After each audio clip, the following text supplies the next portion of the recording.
مفصل وصیت نامہ ہے، اور یعنی یوں سمجھ لیجیے کہ سرنامہ یا حیات ہے، وہ آئین نامہ یا حیات ہے، ایک سفینۃ النجات ہے نسل نو کے لیے اور اولاد کی تربیت کے لیے، اور اس کا الگ سے بھی چھپائی ہوئی ہے، وہ سب کے پاس ہے،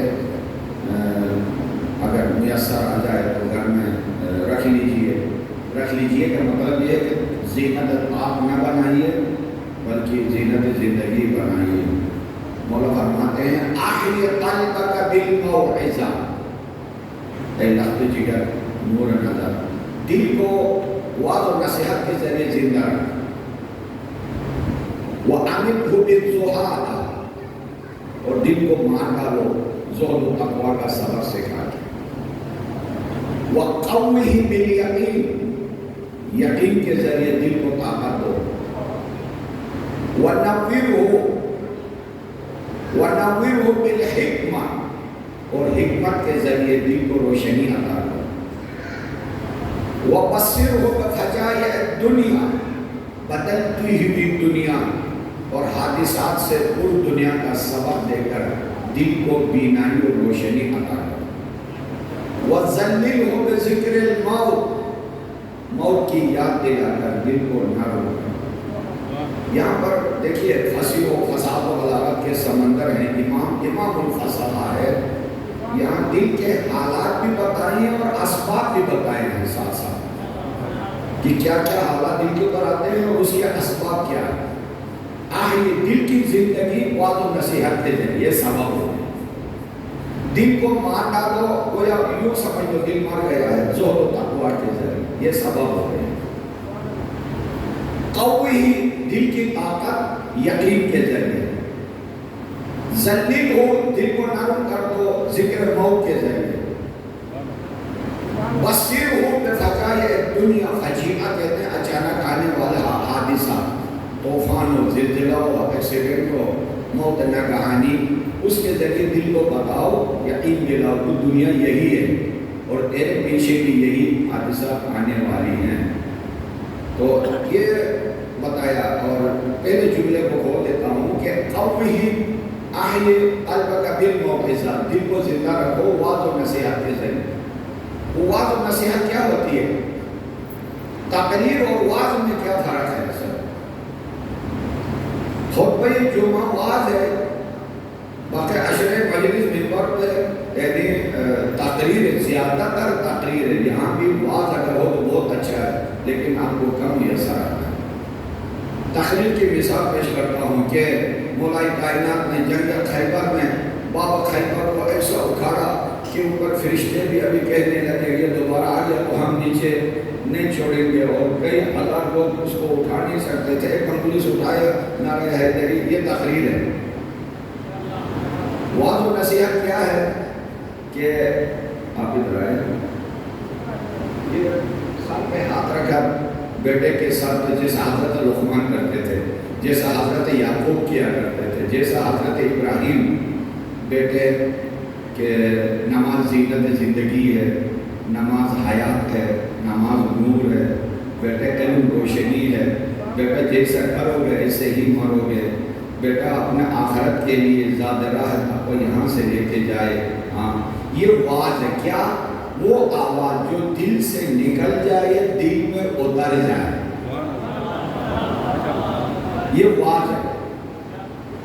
اور تقریر کیا ہے؟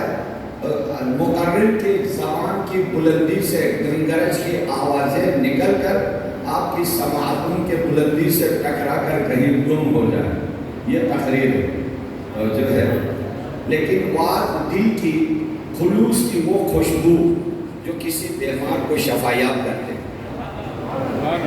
تقویٰ کی وہ مہک جو کسی ناراض کو راضی کرتے، نصیحت کا وہ قطرہ جو کسی مردہ دل کو زندہ کر دے، جو دور گیا ہو اسے قریب کر دے، والدین کے نافرمان کو فرمان بنا دے، جو اللہ سے پوچھا ہو اسے عاشق الہی بنا دے، جو خود غرض ہو اسے اقرب پرور بنا دے، قطرے کو سمندر بنا دے، ذرے کو صحرا بنا دے، مرتے مرتے آدمی کو ایسی حیات ابدی عطا کرے کہ موت بھی اسے مار نہ سکے، یہ معجزہ ہے۔ یہ جس دل میں آئے وہ دل زندہ ہے، اور یہی دل چاہیے حیدر کرار علی بن ابی طالب۔ احی قلبک، اس صدر کی بات ہو رہی تھی۔ آج میرا موضوع خطبے پہ نہیں ہے، اور جی چاہ رہا ہے کہ بولوں، اور آپ کا بھی نہیں جی چاہ رہا، لیکن چاہ رہا ہوں کہ اور موضوع کو بھی آگے بڑھا دوں۔ لیکن اس خطبے کے بارے میں ایک اچھا مقدار کروں۔ آدھی ٹی وی پر ہمارا پروگرام ہوتا تھا صحت اور زندگی، تو ایک ڈاکٹر اسپیشلسٹ کسی بھی فیلڈ کے اور ایک عالم دین، جس دن میری باری آ گئی، ایک دل کا موضوع تھا، اور بہت بڑے سرجن یعنی کارڈیولوجی کے ماہر اور میرے ساتھ وہ آ گئے۔ انہوں نے اپنے میڈیکل بیس پہ کافی باتیں کی۔ اس کے بعد میں نے مولا علیہ السلام کا یہ کلام پیش کیا کہ ہمارے امام نے دل کے بارے میں یہ کہا ہے۔ اس کے علاوہ بھی اور باتیں کہ میرے آن دا ریکارڈ پروگرام چل رہا ہے، وہ رک گیا۔ ڈاکٹر کہہ رہا ہے کہ مولانا صاحب اس بیان کے بعد اب میں حیران ہوں کہ کیا بولوں۔ یہ ہے فصاحت و بلاغت کی برکتیں اور حیدر کرار و امیر المومنین علیہ السلام کی۔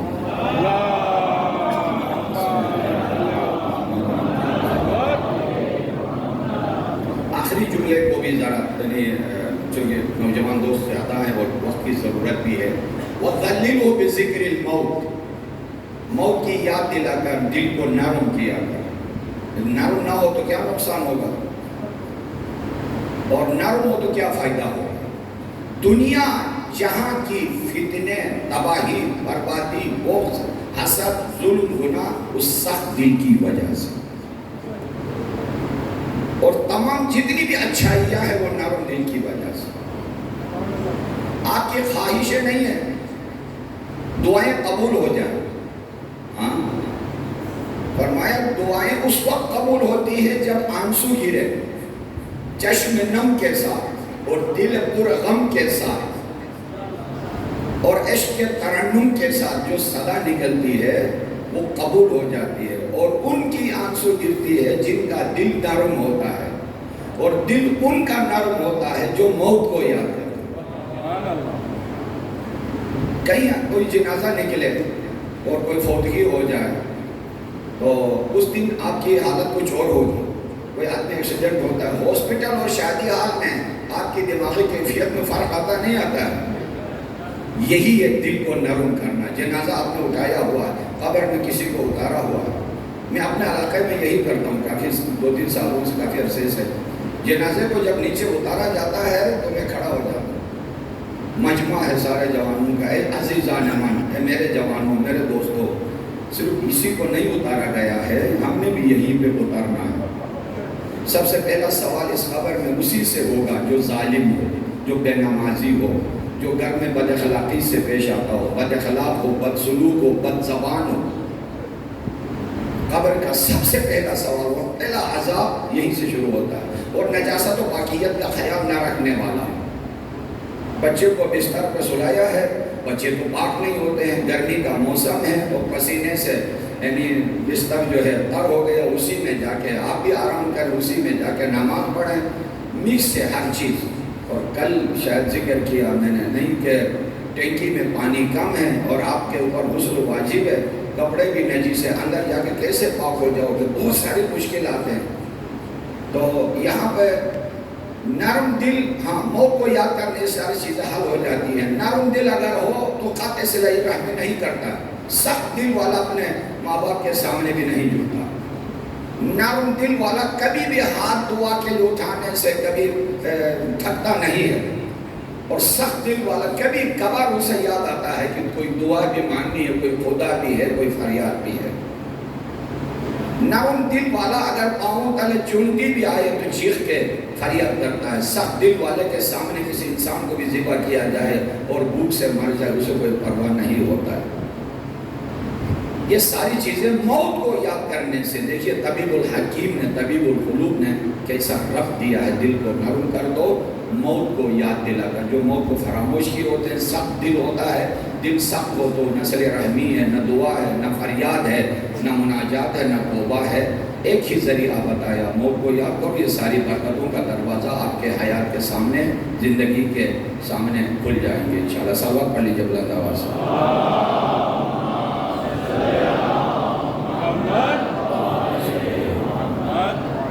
ہمیں فخر ہے کہ ہمارے امام ایسے ہیں. کیوں امام کا معصوم ہونا ضروری ہے؟ عادل ہونا کافی نہیں ہے، مسلمان ہونا کافی نہیں ہے. لیڈر، مسلمانوں کی رہبریت کرنے والا، لیڈرشپ اٹھانے والا اور باغ دوڑ اٹھانے والا، ایسا صرف مسلمان ہو کافی نہیں ہے. اگر مومن ہو کافی نہیں ہے، متقی اور پرہیزگار ہو، کیا اس سے گزارا نہیں چلے گا؟ اگر عادل ہو تو کام نہیں چلے گا؟ کہا نہیں. حادثات انسان کے سامنے، حادثات کا طوفان ایسا کبھی آتا ہے کہ اس حادثے کے ہجوم اور سیلاب و یلغار کے آنے کے بعد نہ عادل اپنے آپ کو بچا سکتا ہے، نہ مومن بچ سکتا ہے، نہ متقی خود کو بچا سکتا ہے. حادثے میں خود کو نہیں بچانا ہے، پوری انسانیت کو بچانا ہے. وہاں امام معصوم کے علاوہ اور کوئی نہیں بچا سکتا. اس لیے وہ سیسہ پلائی ہوئی دیوار کی طرح ابراہیم خلیل اگر معصوم نہ ہوتے، صرف متقی آدمی ہوتے، صرف پرہیزگار ہوتے، صرف مومن ہوتے، صرف مسلمان، تو نار نمرود کی طرف جانا اور اس کا گلزار میں تبدیل ہونا ممکن نہیں تھا. سیسہ پلائی ہوئی دیوار اس تقوی کے اور اس عدالت کی اس جوہر نے، عصمت کے جوہر نے بنایا. اس حضرت موسیٰ علیہ السلام کے سامنے عرض کیا شروع دین کے اذهب الى فرعون، بائی آرڈر حضرت موسیٰ کوہ پر ہے، اللہ کا حکم آیا سیدھا فرعون کے دروازے پہ جاؤ اور فرعونیت کو ختم کرو. وہاں حضرت موسیٰ نے نہ پیسہ مانگا اللہ سے، نہ اسلحہ، نہ ڈالر، نہ طاقت، نہ لشکر، نہ فوج، کچھ نہیں. دو چیزیں مانگی، رب اشرح لی صدری واجعل وزیرا من اہلی. ایک اندر کی طاقت، ایک باہر کی طاقت، یہ دو چیزیں مانگی اور اللہ نے عطا کی. اگر عصمت کے زیور سے آراستہ نہ ہوتے تو نہ جادوگر سجدہ ریز ہو جاتے، نہ فرعونیت دریا میں غرق ہو جاتی، نہ عصا کے اشارے سے کبھی اژدہا بنتا. پتھر پہ اشارہ کرے تو پانی نکلے، پانی پہ مارے تو پتھر ابھر آئے. یہ عصمت کی طاقت تھی. حضرت عیسیٰ علیہ السلام، پیغمبر اسلام علیہ السلام کی سیرت لیجئے. جنگ بدر کے اس تلاطم میں پیغمبر اسلام کی سیرت کو، حالت کو دیکھ کر مولا امیر المومنین علیہ السلام فرماتے ہیں کہ ایسی عبادت میں، مناجات میں، خوف الہی میں اور عبادت میں بہت ہے رات پر پیغمبر اسلام کی یوں لگ رہا تھا کہ کچھ ہوا ہی نہیں اور کچھ ہونا بھی نہیں. یہ عصمت کی طاقت ہے جو اللہ تعالیٰ نے آپ کو عطا کیا ہے کہ عدالت کافی نہیں ہے. چھوٹے موٹے حادثوں میں عدالت کافی ہے. عدالت روح کائنات ہے، عدالت زیور کائنات ہے، عدالت ضرورت حیات بشر ہے، لیکن کافی نہیں ہے. عدالت ایک پیش نماز کے عدالت سے لے کر رب ذوالجلال کی عدالت تک نور کی کڑیوں پر کی طرح ہے. اللہ کی عدالت، نبی کی عدالت، امام کی عدالت، مجتہد کی عدالت، گواہ کی عدالت اور خاص کر طلاق کے گواہ کی عدالت. ایک سے زیادہ شادی کرنے والے مرد کی عدالت. اس عدالت کی شرط نے آپ کے ہاتھ پیر باندھ دیے ہیں، ورنہ آزادی تھی. کہ قرآن میں شادی کا ذکر بھی 2 سے اوپر ہے. ایک شادی تیمم کی طرح ہے. ذرا کھولو اس مطلب کو، صلوات پڑھ لیجیے.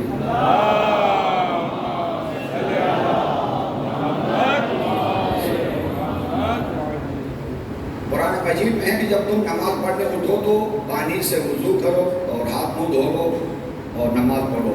فَإِن لَمْ تَجِدُوا مَاءً فَتَيَمَّمُوا, پانی نہ ہو یا استعمال نہ کر سکو تو تیمم کرو. یہی انداز بیان شادی کے بارے میں بھی. ایک شادی کا ذکر نہیں ہے, شادی دور سے شروع ہے قرآن میں. لو بریکنگ نیوز, شادی دور سے شروع ہے کہ فان کے ہو ماتاب لکم, جسے پسند کرو شادی کرو. ماتاب لکم مثنی و ثلاث و رباع, 2 3 4. فَإِنْ خِفْتُمْ أَنْ لَا تَعْدِلُوا فَوَاحِدًا, اگر عدالت برقرار نہ رکھ سکو تم مجبوراً ایک. اور جو ہے آپ نے تو مرحبا, آپ نے تو بابا کیا, میری مائیں بہنیں سنیں بدعا دیں گی, اس سے آگے نہیں بڑھوں گا. لیکن حق بات کہنا ہر عالم کی ذمہ داری ہے. آپ عمل کریں نہ کریں وہ اپنی جگہ. جو آدمی ایک بیوی کا حق ادا نہیں کر سکتا ہے اور اتنی لمبی درخواستیں آتی ہیں, شوہر مارتا رہتا ہے, بچوں کو بھی مارتا ہے, کوئی ہمیں انسان نہیں سمجھتا ہے. گزشتہ اسی عشرے میں یعنی تقریباً اس طرح کی درخواستیں بہت آئی ہیں. بعض مرد فرعون سے کم نہیں ہیں. ہاں, عورت کا قدر و قیمت اور خیال نہیں رکھتے. عورت کا دم عشق دمادم سے پوچھئے, حوا کی کون حضرت آدم سے پوچھئے, گل کا مزاج قطرہ شبنم سے پوچھئے, زہرا تھی کون سارا و مریم سے پوچھئے. عورت نہ ہو تو سمجھو کہ گلشن میں کچھ نہیں, قیمت ہے روح و جان میں اور تن میں کچھ نہیں.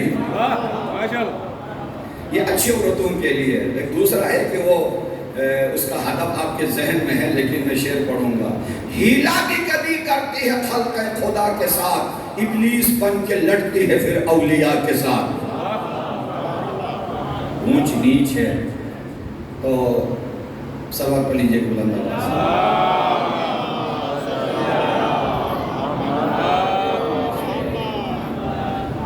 لہذا یعنی عدالت اگر برقرار نہ رکھ سکو تو مجبوراً ایک, اور وہی ایک ہی کافی ہے. مہنگائی بھی ہے, اور چونکہ اخلاق ہمارے پاس ازدواجی اخلاق نہیں ہے. ایک اور بریکنگ نیوز بتا دوں. میڈیکل پہ جانا ہو تو کئی سال ٹریننگ کروا دیتے ہیں. حج پہ جانا ہو تو 1 ہفتہ, 40 دن کے حج کے لیے 1 ہفتہ ٹریننگ کرواتے ہیں. جو جوڑا زندگی پر ایک دوسرے کی جان بن کے رہنا, ان کو 1 دن بھی ٹریننگ نہیں کرواتے. آپ جو اہل فہم ہیں, فاؤنڈیشن والے ہیں, اور مراکز کے بہت سارے یعنی روح رواں ہیں, مساجد ہیں, علماء کرام ہیں, اس نقطے پہ سوچ لیجئے گا کہ آپ جہیز دیں گے, ہے نا, سادات کے شادی کے جہیز ہوتا نہیں ہوتا, غریبوں کے لیے جہیز اور سامان.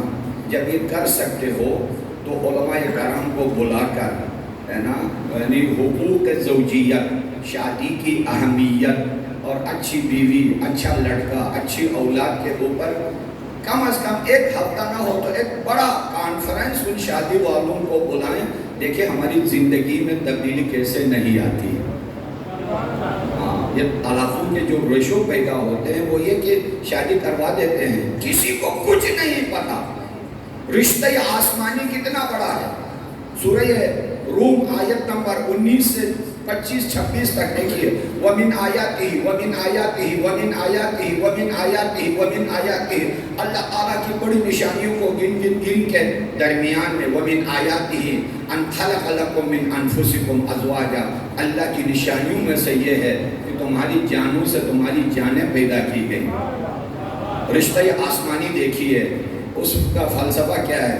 أَنْ خَلَقَ لَكُم مِّنْ أَنفُسِكُمْ أَزْوَاجًا لِتَسْكُنُوا فِيهَا, سکون روحی, سکون عقلی, سکون ایمانی, سکون خانوادہ, سکون قلبی, سکون عبادت, سکون گھرانہ, سکون کنبہ, یہ سارے فلسفے. لِتَسْكُنُوا إِلَيْهَا وَجَعَلَ بَيْنَكُمْ مَوَدَّةً وَرَحْمَةً, یہ ساری نعمتیں. هُنَّ لِبَاسٌ لَكُمْ وَأَنْتُمْ لِبَاسٌ لَهُنَّ وَأَلَّفَ بَيْنَ قُلُوبِكُمْ. 6 رشتے آسمانی, عرشی, الہی ہے میاں بیوی کے درمیان. یہ ساری چیزیں بتانی پڑتی ہیں شادی سے پہلے. مجھے اگر کسی شادی حال میں دعوت دے جس شہر میں ہو، میں شرط لگاتا ہوں 20 منٹ مجھے مائک دینا تو آتا ہوں، نہیں تو نہیں. پورا عشرہ ایک طرف اور یہ ایک 20 منٹ ایک طرف، اس کا فائدہ زیادہ ہے. ایسا ہونا چاہیے نہیں ہونا چاہیے؟ ہاں صلی اللہ علیہ بلند آواز.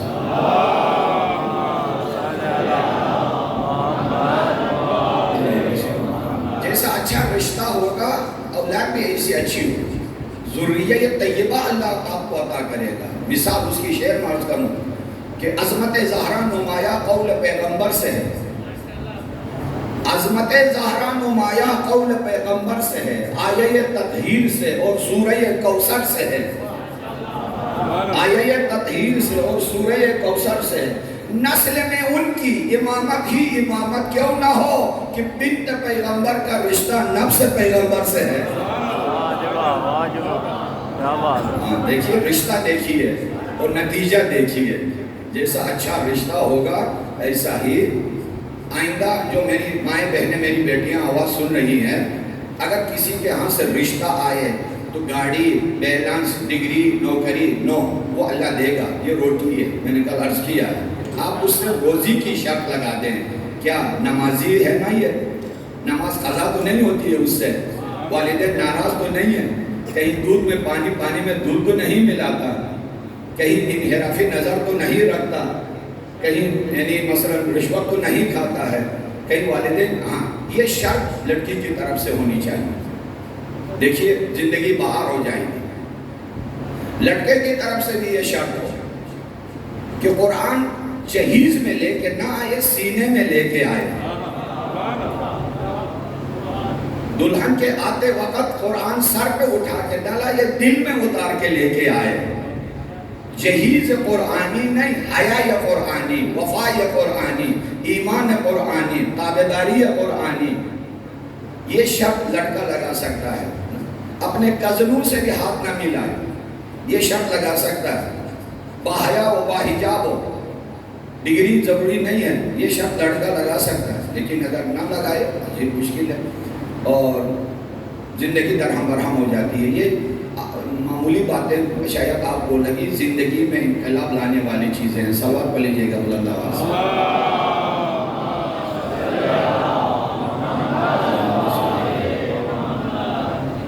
ملک میں ہمارے ہاں ایک یعنی خاص کر شہری علاقوں میں، دیہاتی علاقوں میں نہیں، شہری علاقوں میں گھر کے چار دیواری سے اندر آنے کے بعد سارے رشتہ داروں کو محرم سمجھتے ہیں. تیسری بریکنگ نیوز، بہت کمزوری ہے اخلاقی. کزن نامحرم ہے، ماموں کا بیٹا نامحرم ہے، چچا کا بیٹا نامحرم ہے، خالہ کا بیٹا نامحرم ہے، خالو کا بیٹا نامحرم ہے نہیں ہے؟ صحیح ہے. نامحرم ہونے میں خالہ کا بیٹا ہو یا شیمن ابن ذیلجوشان ہو، دونوں ایک جیسے ہیں. جب اس پہ لعنت بھیجتے ہو تو اس کے ساتھ ہاتھ کیوں ملاتے ہو؟ چادر صرف گھر سے باہر کے لیے نہیں ہے، عفت و عزت کے لیے، چاہے گھر کے اندر ضرورت ہو یا باہر ضرورت ہو. جو خواتین مجلس میں کنیز فاطمہ زہرا بن کے آتی ہیں، کیا شادی حال میں اسی کیفیت میں جاتی ہیں؟ نہیں. ادھر تو پردہ خاتون کو بیٹھنے کی جگہ بھی نہیں ملتی ہے. عجیب نہیں ہے اس ملک میں جس کرسی پہ بیٹھتے ہیں وہ مستورات ہیں، جو اوپر بیٹھتی ہیں وہ مکشوفات ہیں. عورت کو کیا کہتے ہیں ملک میں؟ مستورات. مستور کے معنی چھپی ہوئی نہیں ہے. ان کرسیوں کو آپ مستورات کہہ سکتے ہیں، ان کو پردے ڈال کے ان کو مستور بنایا گیا ہے. جو اوپر بیٹھتی وہ مستور نہیں ہے. جب سر پہ کچھ نہیں ہے تو مستور نہیں ہے. صدر کی وجہ سے مستور، جب صدر نہیں مستور کہاں سے آ گئی؟ مستورات کا احترام کریں. جب مستور ہے تو احترام ہو جائے گا نا. جب مستور ہی نہیں تو احترام کتوں آئے گا؟ مکشوفات کا ہے. مکشوف یعنی کھلا ہوا، سر کھلا ہوا. میں عربی تعبیرات زیادہ استعمال کرتا ہوں. مستورات یعنی پردے میں چھپی ہوئی. مکشوفہ یعنی پردے یعنی بلا پردہ، بلا پردہ. احترام صرف عورت ہونے کے لحاظ سے نہیں ہے، عزت و احترام و حیا و ایمان و وفا کی وجہ سے. جب وہ سر کھلی آئے کہ اس نے اپنا احترام نہیں کیا، کسی کو کیوں مجبور کرے؟ یہ یاد رکھیے، یہ ساری چیزیں ان کا بھی خیال رکھیے گا. سلوات پڑھے بلند آواز سے.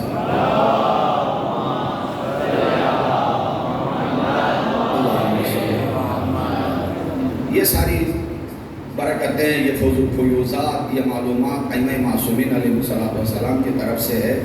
عرض کیا کہ امام عادل معاشرے کو بلندی کی طرف لے جانے کے لیے اللہ نے ہمیں عطا کیا ہے امام معصوم، کہ بدلتی ہوئی دنیا کو کنورٹ کر دے، نگیٹیو دنیا کو پازیٹیو بنا دے.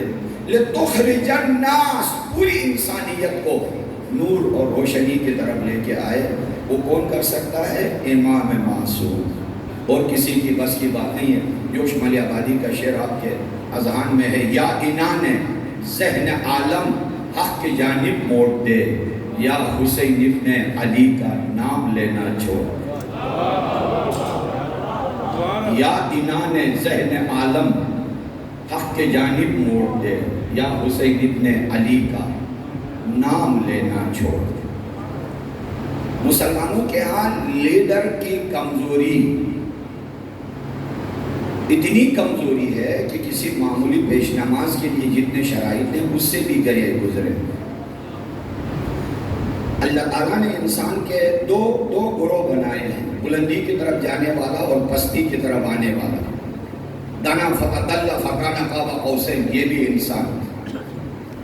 عسى ان يبعثك ربك مقاما محمودا، وہ بھی انسان. فسجد الملائکۃ کلهم اجمعین، یہ بھی انسان.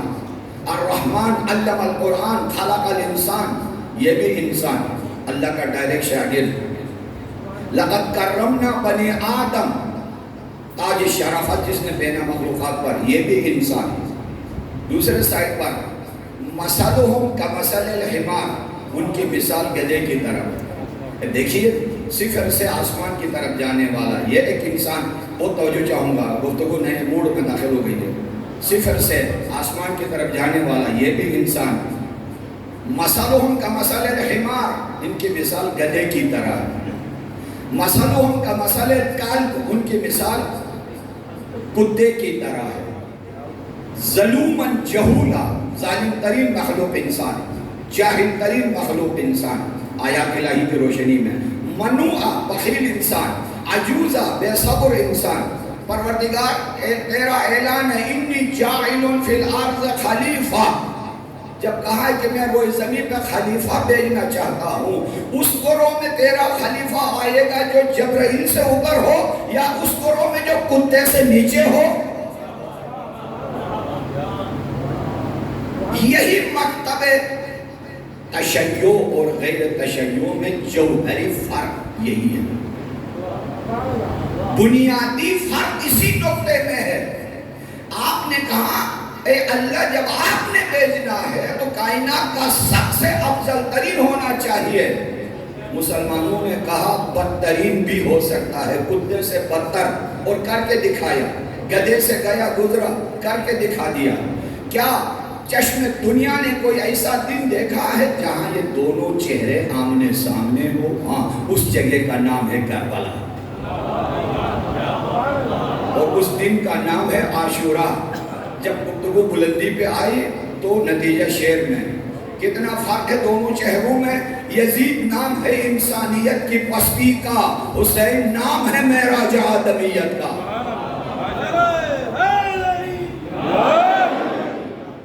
کہ جو اللہ کی طرف سے آئے گا وہ مظہر اسماء صفات الہی ہوگا. بہت بلند گفتگو کر رہا ہوں. جوہر تشیع، قیمت تشیع، مکتب اہل بیت کی جوہر اور گوہر اسی کے اندر ہے، امتیاز اصلی اسی کے اندر ہے.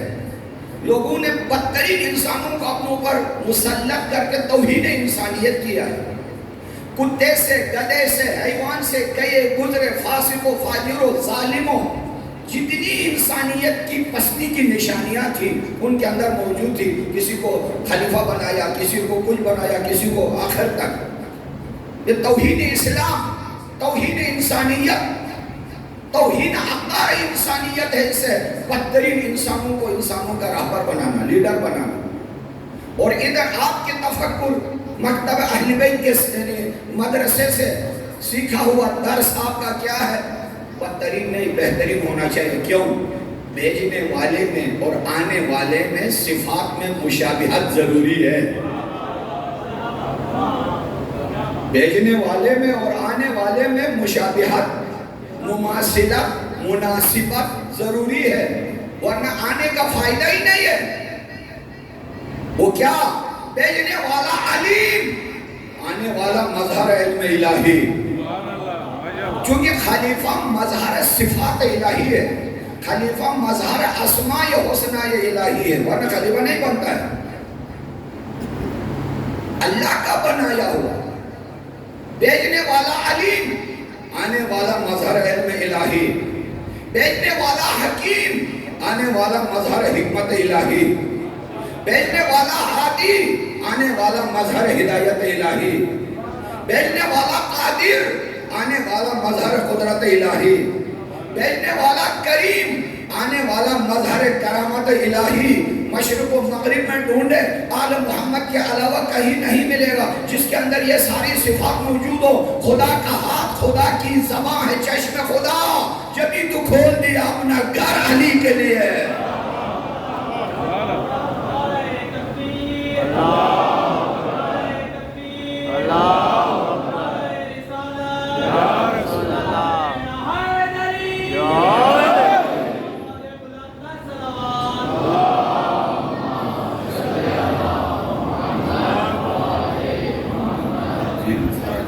جزاکم اللہ خیر.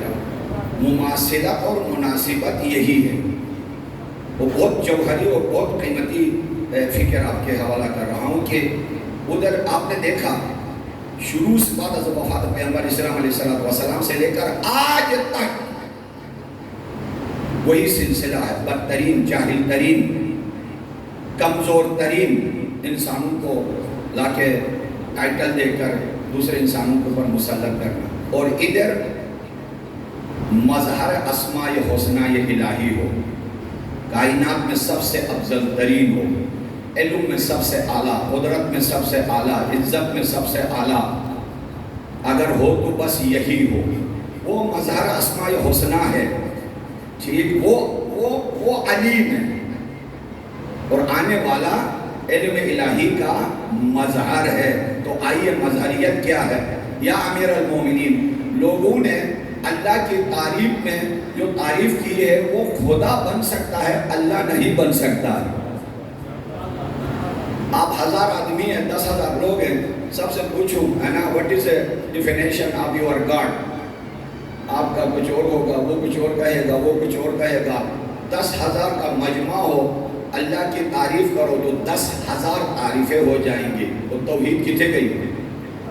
وحدہ لا شریک، لیس کمثلہ شیء، وہ کہاں گئی؟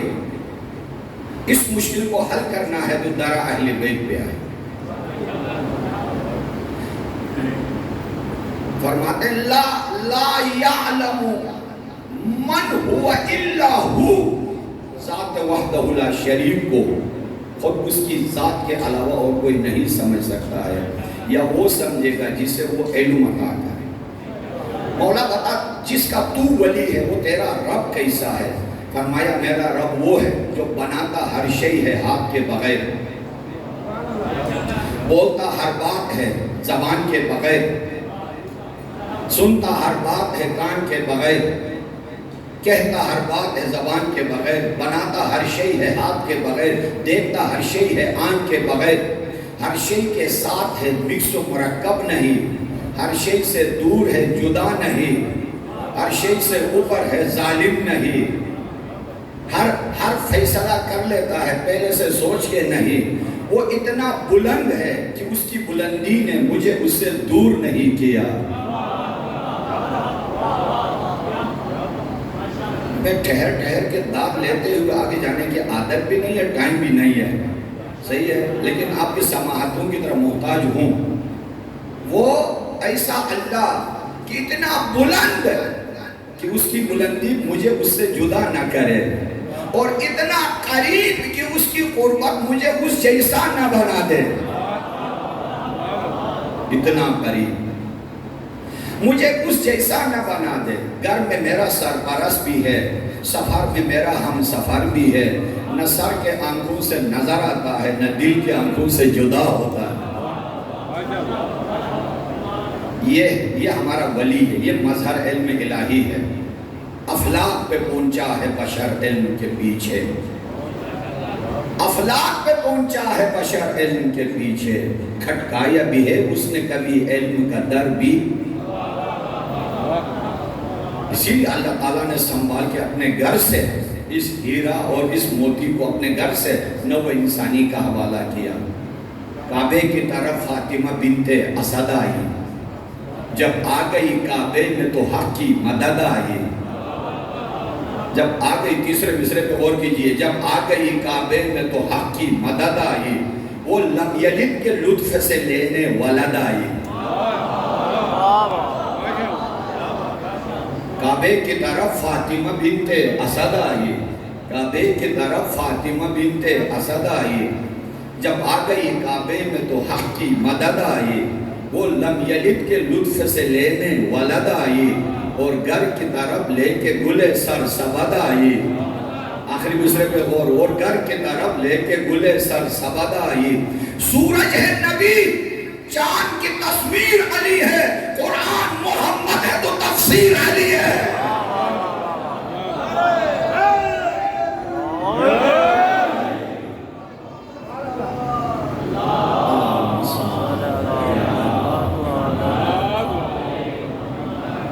سورج ہے نبی، چاند کی تصویر علی ہے، والشمس وضحاها والقمر اذا طلاها۔ ایک عالم کے شاعر ہونے میں، صرف شاعر ہونے میں اتنا فرق ہے کہ اشعار، آیات اور روایات کی عکاسی میں آپ کو میسر آئیں گے انشاءاللہ۔ سورج ہے نبی، چاند کی تصویر علی ہے، قرآن محمد ہے تو تفسیر علی ہے۔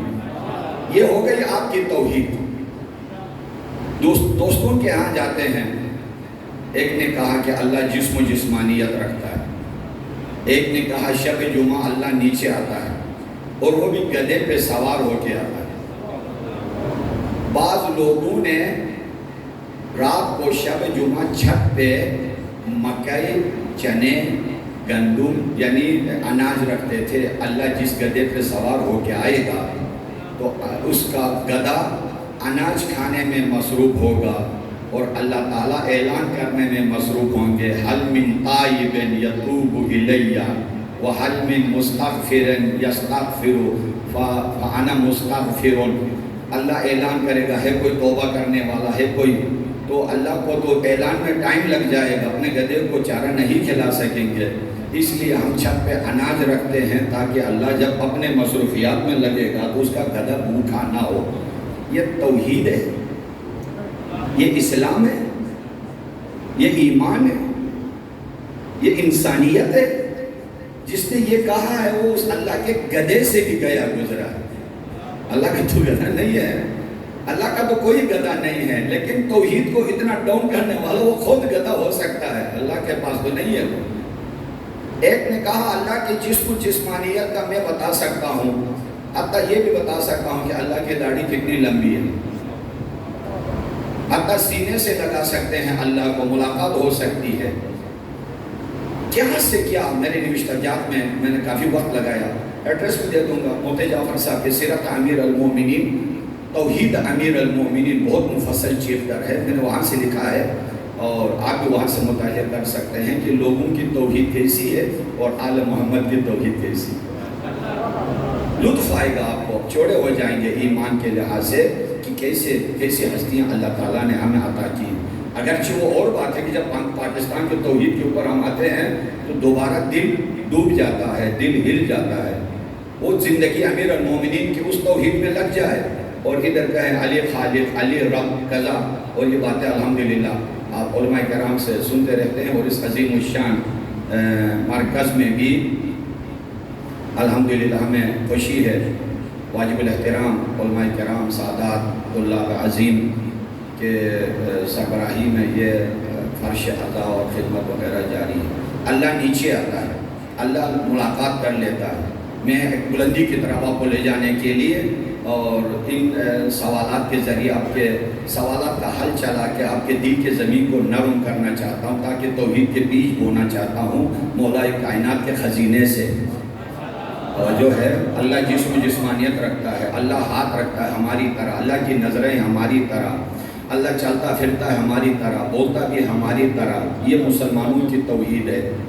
اتنا فرق کیوں ہو گیا توحید؟ اس لیے کہ جو محتاج تھے وہ برسر اقتدار آئے، جو باب علم و حکمت تھے ان کو اپوزیشن میں رکھا گیا، جو ایمان کے محتاج تھے وہ برسر اقتدار رہے، جو کل ایمان تھے ان کو اپوزیشن میں رکھا گیا۔ اس حکومت کا یہ حال ہے۔ آئیے امیر المومنین سے پوچھتے ہیں نہج البلاغہ پہلا خطبہ اور پہلا پیراگراف۔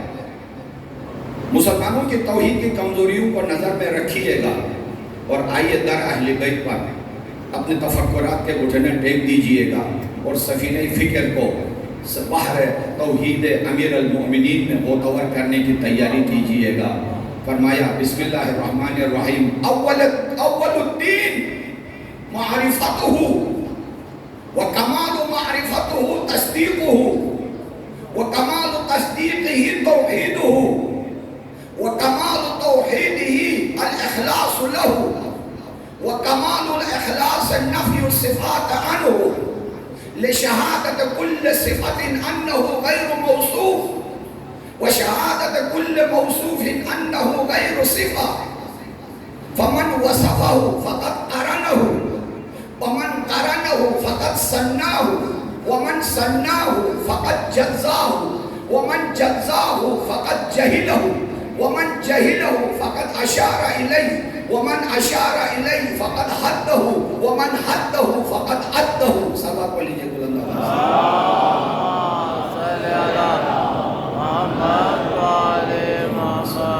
دیکھیے میرا مومن توحید دین کے اساس اللہ کی معرفت پر ہے، معرفت کی بلندی اس کی تصدیق پر ہے، تصدیق کی معراج توحید کے اوپر ہے، توحید کی بلندی اخلاص، اس کے لیے اخلاص اختیار کرنا ہے، اور اخلاص کی بلندی اس کے لیے انسانوں جیسی صفات کو ان کی ذات سے نفی کرنا ہے، اس لیے کہ ہر صفت کہہ رہی ہے کہ وہ موصوف نہیں ہے۔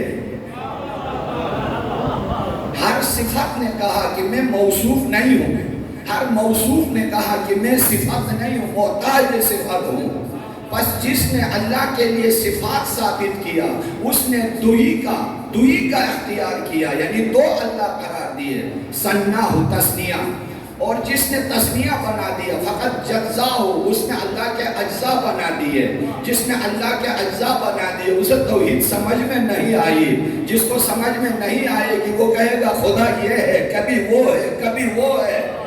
فقط اشارہ، جس نے اشارہ کر کے خدا کی طرف دیکھا فقط حدہ، گویا اس نے حدود معین کیا، اور جس نے حدود معین کیا کہ ایسا خدا ہے فقط عدہ، وہ عددی ہو گیا، توحیدی نہیں ہو گیا۔ میں بہت سرسری گزرا، ٹائم بھی نہیں ہے اور بہت گہرائی بھی ہے اس کے اندر، اور اس کے لیے درس چاہیے، لیکچر چاہیے۔ عصمت معصومین کے اوپر جتنے احادیث ہیں درس کی صورت میں ممکن، امامت کے اوپر جتنے آیات و احادیث ہیں لیکچر کے صورت میں جوانوں کے درمیان بیٹھ کر علماء کو اس طرح ممکن ہے۔ یہ ماحول یہاں نہیں ہے، ہمارا تو اسلام آباد میں ہمیشہ رونا دھونا یہی ہے، آگے ہم تو کچھ ہونا چاہیے، الحمدللہ یہاں تعداد مومنین کی زیادہ ہے، نہیں ہے۔ نہج البلاغہ مظلوم امیر المومنین کی طرح ایک آدمی گزر رہا تھا، اور سے کسی خوبصورت جوان کی طرف دیکھتے ہوئے دوسرا آدمی آیا، کیوں دیکھتے ہو اس کی طرف؟ کہا کہ ہماری حدیثوں میں ہے کہ اللہ کسی خوبصورت انسان کی صورت میں آتا ہے، تو دیکھا ان سب میں سے وہ خوبصورت ہے، میں اس لیے دیکھ رہا تھا کہیں ہمارا خدا تو یہ نہیں ہے، خدا کی زیارت کر لوں، اس لیے ادھر میں رکا ہوں۔ لا الہ الا اللہ۔ اگر قرآن کافی ہے تو خدا تو ایسا نہیں ہونا چاہیے۔ اگر قرآن کافی ہوتا، قرآن کافی ہے، بغض اہل بیت میں کہا گیا ہے، حب قرآن میں نہیں۔ یاد رکھیے قرآن کافی، کلمت حق یراد بها الباطل، بات حق ہے، ارادہ باطل ہے، کہنے والے نے کہا نا قرآن کافی ہے، کس لیے کہا؟ حب قرآن میں یا بغض اہل بیت میں؟ اگر حب قرآن میں کہتا اسی قرآن سے توحید کا یہ حشر نہ ہوتا۔ بغض اہل بیت میں کہا تو مفسر قرآن کے دروازے کو جب بند کر دیا توحید کا حال یہ ہو تو رسالت کا کیا حشر ہوگا، پھر خلافت کا کیا حشر ہوگا، پھر امامت کا کیا حشر ہوگا، پھر اولاد ائمہ کا کیا حال ہوا۔ اور آپ کے سامنے زندگی بھر ہمارا رونا دھونا پیٹنا اسی کے اوپر ہے۔ جہالت کا ماتم ہم زیادہ کرتے، شہادت کا کم، جہالت کا ماتم زیادہ ہے۔ ملت اسلامیہ کی جہالت کا ہم ماتم کرتے ہیں۔ یہ سینہ پیٹنا، یہ یا حسین کہنا، یہ زنجیر زنی، یہ سینہ زنی، یہ ماتم، یہ مجلس، یہ آہ، یہ گریہ، یہ نظر و نیاز، یہ سب جہالت امت کا جو اسلام کا جنازہ نکالا ہے یہ اس کا ماتم ہے۔ باقی شہادت ان کے لیے شرف ہے، لیکن چونکہ وصیت ہے شہداء کا اور خاص کر سید الشہداء علیہ السلام کا کہ مجھ پر فریاد کر کے رو، فندبونی وَإِذَا سَمِعْتُمْ بِشَهِيدٍ أَوْ قَتِيلٍ فَانْدُبُونِی، اگر کہیں کسی مسافر کو مارا گیا ہو سنو گے راستے میں، مجھ سے بڑھ کر کوئی مسافر نہیں گزرا ہے، میرے اوپر زیادہ ماتم کیا کرو۔ ندبہ کہتے ہیں چیخ چیخ کے رونا، فندبونی میرے اوپر ماتم زیادہ کیا کرو۔ وَإِذَا سَمِعْتُمْ بِشَهِيدٍ أَوْ قَتِيلٍ فَانْدُبُونِی شیعتی مہما شربتم ماء عذب فاذکرونی، اگر کبھی پانی پیو گے پیاس کی حالت میں، مجھ سے زیادہ کوئی پیاسا نہیں گزرا ہے، مجھے یاد کیجئے۔ یقیناً ایسا ہی ہے کہ ہر شہید کو ہم یاد کریں گے۔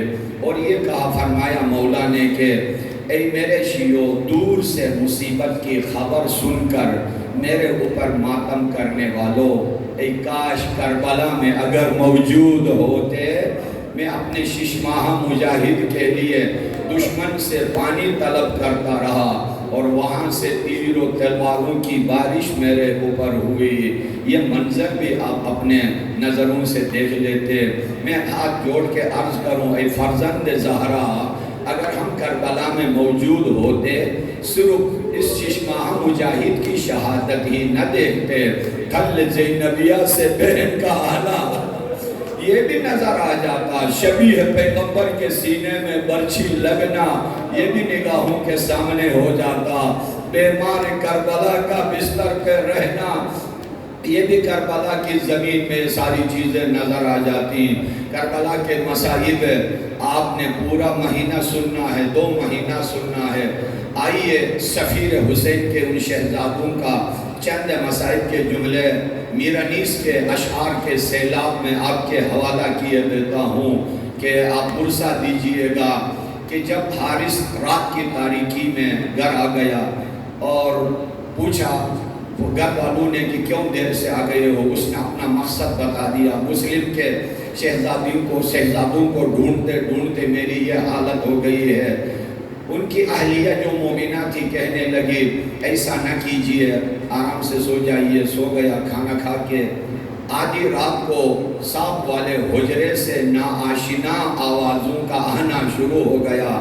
پوچھا یہ کون ہے؟ وہاں گیا کمرے میں، 2 چاند کے ٹکڑے اس کے کمرے میں موجود ہیں، اور پوچھا تم کون ہو؟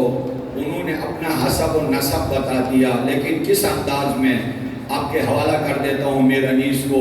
جب اس نے پوچھا کہ تم کون ہو، کہنے لگے رکھتے ہیں قرابت جو رسول عربی سے، مسلم کے پسر ہیں تو کہیو نہ کسی سے۔ اور اس نے دونوں کو ستون سے باندھ دیا اور جتنا ظلم ممکن تھا شہزادوں کے اوپر ظلم کی چکی میں انہیں پیسنے کے بعد رسی سے باندھ کے جب صبح ہوئی شہید کرنے کی نیت سے گھر سے نکالتے ہوئے، جب تلوار ہاتھ میں لی، غلام ساتھ ہے، بیٹا ساتھ ہے، یہاں اس کی زوجہ نے جو فریاد کیا ہے بس یہی شعر کافی ہے میرانیس کا۔ اس نے بہت فریاد کیا کہ انہیں نہ لے جائیں، شہید نہ کریں، لیکن جب حارث ملعون اس قساوت قلبی کے ساتھ شہزادوں کو گھر سے نکال رہا تھا تو فریاد سنیے گا، کہنے لگی کہ ہاتھ جوڑ کر 2 پھول تو رہنے دو محمد کے چمن میں۔ دو پھول تو رہنے دو محمد کے چمن میں، کیوں فاطمہ زہرا کو رلاتا ہے کفن میں؟ کس منہ سے جاؤ گے پیغمبر اسلام کے سامنے، امیر المومنین کے حضور فاطمہ زہرا کے سامنے؟ بات نہیں سنی، راستے میں غلام بھی جدا ہو گیا، انہیں پتا چلا کہ یہ نبی زادے ہیں۔ غلام نے کیوں دوری کی؟ اس سے شہزادوں نے کہا آپ کا چہرہ ہمارے دادا نانا رسول خدا کے مؤذن بلال سے ملتا جلتا ہے۔ تو ایک مرتبہ چونک اٹھا، آپ کون ہیں رسول خدا کا نام لیتے ہیں؟ جب حسب و نسب بتا دیا تو جدا ہو گیا۔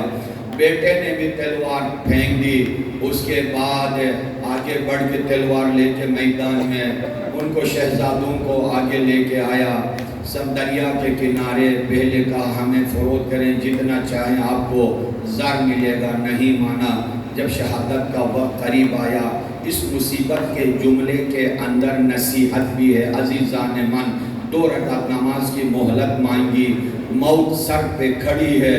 کیا تربیت ہے اس گھرانے کا کہ موت کے وقت بھی دارالعمارے پہ چھت پر ان کے بابا نے بھی اجازت نماز کی مانگی تھی، اور فرات کے کنارے بیٹوں نے بھی اجازت نماز کی مانگی۔ فرات سے وضو کر کے ہاتھ اٹھا کے یا ارحم الراحمین یا احکم الحاکمین کی آواز بلند کی۔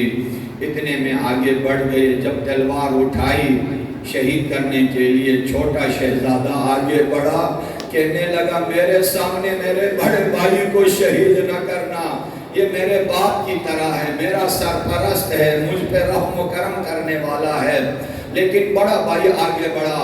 میں صاحبان اولاد کو آپ کی خدمت میں عرض کر رہا ہوں یہ جملہ، بڑے بھائی نے آگے بڑھ کے کہا میرے سامنے میرے چھوٹے بھائی کو شہید نہ کرنا، اس لیے کہ جب ہم اپنے والدہ سے جدا ہو رہے تھے میری ماں نے میرا حوالہ کیا ہے، میرے سامنے میں نہیں دیکھنا چاہتا کہ میرے بھائی کا خون گر جائے۔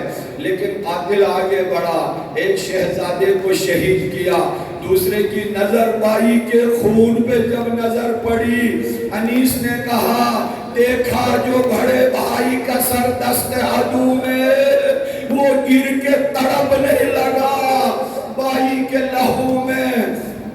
تانے اطہر کو پانی میں وارد کیا اور سر اطہر اپنے ہاتھ میں رکھ کر دوسرے شہزادے کو بھی جب شہید کر کے ان کے نازنین جنازے کو جب پانی میں ڈال دیا دریا میں، دونوں ایک دوسرے سے ملنے لگے۔ آخری شعر اور آپ کے حوالے اور التماس سے دعا فرمایا، میر انیس نے گاہ ڈوبتے تھے گاہ ابھر آتے تھے دونوں، خورشید سے دریا میں نظر آتے تھے دونوں۔ عزیزان من، خدا کسی کو ایسی موت نہ دکھائے جب اجل کا وقت آئے۔ ہر کسی کی یہی آرزو اور تمنا رہتی ہے، اے کاش میری ماں میرے سرانے ہوتی، اے کاش میری بہنیں میرے پاس ہوتی، میرے بھائی میرے ساتھ ہوتے، میرے عزیز و اقارب اپنے ہاتھ سے مجھے غسل دیتے، مجھے کفن کا انتظام کر لیتے۔ خدا ایسی موت نہ دے کسی کو۔ شہزادے دریائے فرات میں روا دوا ہے، باپ کا سر اطہر دارالعمارہ پر ہے اور ماں کاروان حسینی میں کربلا کی طرف روا دوا ہے۔ انا للہ و انا الیہ راجعون وسیعلم الذین ظلموا ای منقلب ینقلبون لا حول ولا قوة الا باللہ العلی العظیم۔ ہمیں فخر ہے، بہت ہی واجب الاحترام عالم دین سید قوم کی سرزمین سے تشریف لائے ہوئے جناب یہاں کچھ اور لکھا ہے، ہاں طب نبوی بتانے کے نئے نام سے ہی رکھا، ارباب موسوی صاحب خطا فرما